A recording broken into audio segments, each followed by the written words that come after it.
तो भाई शिव चालीसा का नियमित पाठ करने से बुरी संगत और बुरी आदतों में कमी आती है।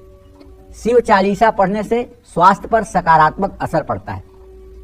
शिव चालीसा के पाठ से धर्म कर्म में रुचि बढ़ने लगती है, दुख पीड़ा दूर होती है और रुकावटें कम होने लगती हैं। शिव चालीसा का पाठ करने से मन की चंचलता कम होती है, एकाग्रता मजबूत होती है, अकाल मृत्यु का भय समाप्त होता है।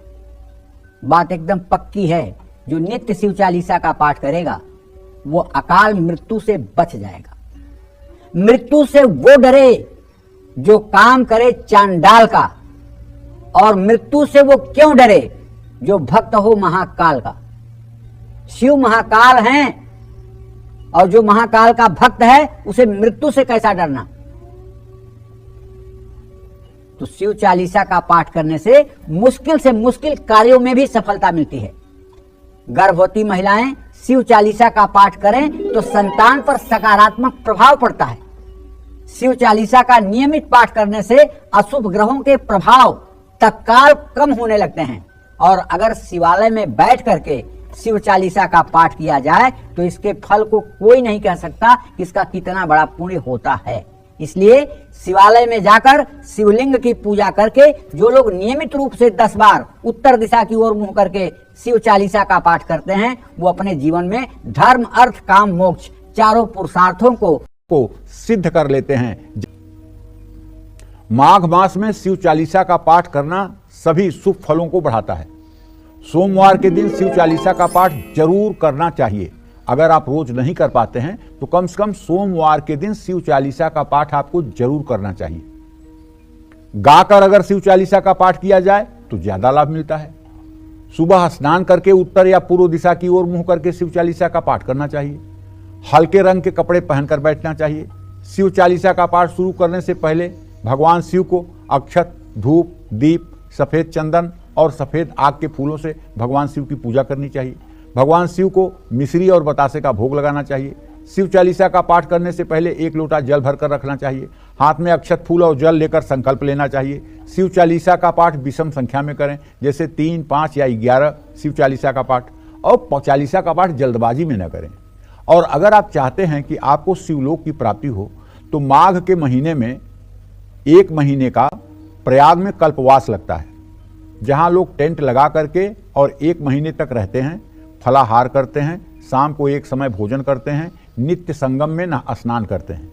और वहां रह करके अगर आप माघ महीने में वहां रहकर अगर आपको सौभाग्य मिला है और आप शिव चालीसा का रोज 100 पाठ करना शुरू कर दें, या 1 महीने में आप पूरा शिव पुराण पढ़ डालें, तो आप विश्वास करिए आपने अपने अंतिम यात्रा का टिकट रिजर्व करवा लिया है। अब आपको लेने के लिए यम के दूतों की हिम्मत नहीं है को आएंगे। अब यमराज के दूत आपको लेने के लिए नहीं आएंगे। अब आपके लिए मृत्यु शोक नहीं महोत्सव होगा, क्योंकि भगवान शिव के पार्षद आपको लेने आएंगे। आपको शिवलोक की प्राप्ति होगी। आप अधोगति को प्राप्त नहीं होंगे, आप उत्तम गति को प्राप्त होंगे।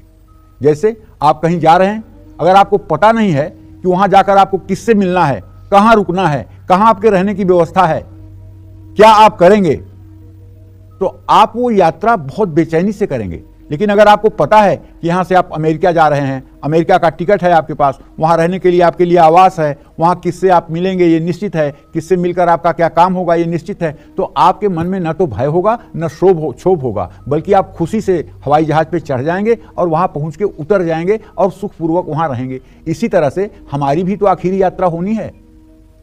लाइन में तो हम सब लोग लगे हुए हैं आखिरी यात्रा के, किसका कब नंबर आ जाएगा कौन जानता है। तो भाई आखिरी यात्रा की भी तो तैयारी हो जानी चाहिए। 3 दिन की यात्रा करते हो तो कपड़े रखते हो, ब्रश रखते हो, मंजन रखते हो, अपनी दवाइयां रखते हो, और आखिरी यात्रा इतने लंबे दिनों की होने जा रही है, उसकी कुछ तैयारी है, उसके लिए कुछ तैयार किए हो, क्या लेकर जाओगे। यहां से तो माचिस की तिलियों नहीं जाएगी साथ में, कुछ लेकर जाने के लिए तो बना लो, नहीं तो एक अगरबत्ती दिखाओगे तो भगवान से कुछ मांग लोगे, अगर एक बतासा चढ़ाओगे तो भगवान से कहोगे कि मुझे चीनी मिल दे दीजिए, माला फूल चढ़ाओगे तो कह दोगे कि बस बेटे की शादी करवा दीजिए। हर चीज में मांगना, हर चीज में मांगना। कुछ तो ऐसा कर दो यार जिससे कह दो कि इसका मुझे कोई फल नहीं चाहिए। भगवान से ये कहते हुए कह दो भगवान ये जो मैंने किया ना इसका कोई फल मुझे नहीं चाहिए, बस मैंने कर दिया, ऐसा भी तो करिए। और जब शिव चालीसा कंठस्थ हो जाए तो इसका प्रभाव जल्दी पड़ता है। शिव चालीसा का पाठ करने के लिए लोटे में रखे जल को घर में छिड़कना चाहिए और पौधों में भी डालना चाहिए। शिव चालीसा का पाठ करते समय शंख नहीं बजाना चाहिए। क्यों नहीं बजाना चाहिए? शंखचूर्ण को भगवान ने मारा था, शिव ने, और वो उनका दुश्मन है, इसलिए न तो शंख से भगवान शिवलिंग का अभिषेक करना चाहिए और न ही शिव पूजा में जो है शंख बजानी चाहिए। और भगवान को तुलसी भी मत चढ़ाना भूलकर। तुलसी पत्र भगवान शिव को नहीं चढ़ाया जाता है, केतकी का फूल नहीं चढ़ाया जाता है, ये दो चीजें ध्यान में रखना। और हल्दी भी नहीं चढ़ाई जाती है, इसलिए कि हल्दी जमीन से प्रकट होती है। भगवान शिव संहारक हैं, उनको राख चढ़ाई जाती है। कुमकुम भी उनको नहीं चढ़ाया जाता है। ये सब बातें ध्यान देने योग्य हैं। अज्ञानता बस लोग चढ़ा देते हैं।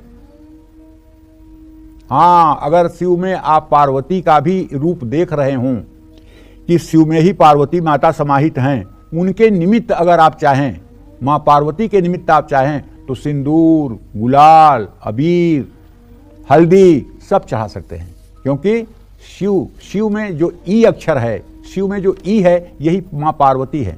शिव में से अगर ई निकाल लिया जाए तो शिव हो जाएगा शव, अर्थात माता पार्वती के सहित ही हर समय भगवान शिव हैं, इसमें कोई दो राय नहीं है। शक्ति निकलने के बाद शिव भी शव हो जाते हैं, इसलिए शक्ति के साथ भगवान शिव हैं। जिस शिवलिंग की आप पूजा करते हैं वो अकेले भगवान शिव नहीं हैं, उसी में मां पार्वती भी निवास करती हैं।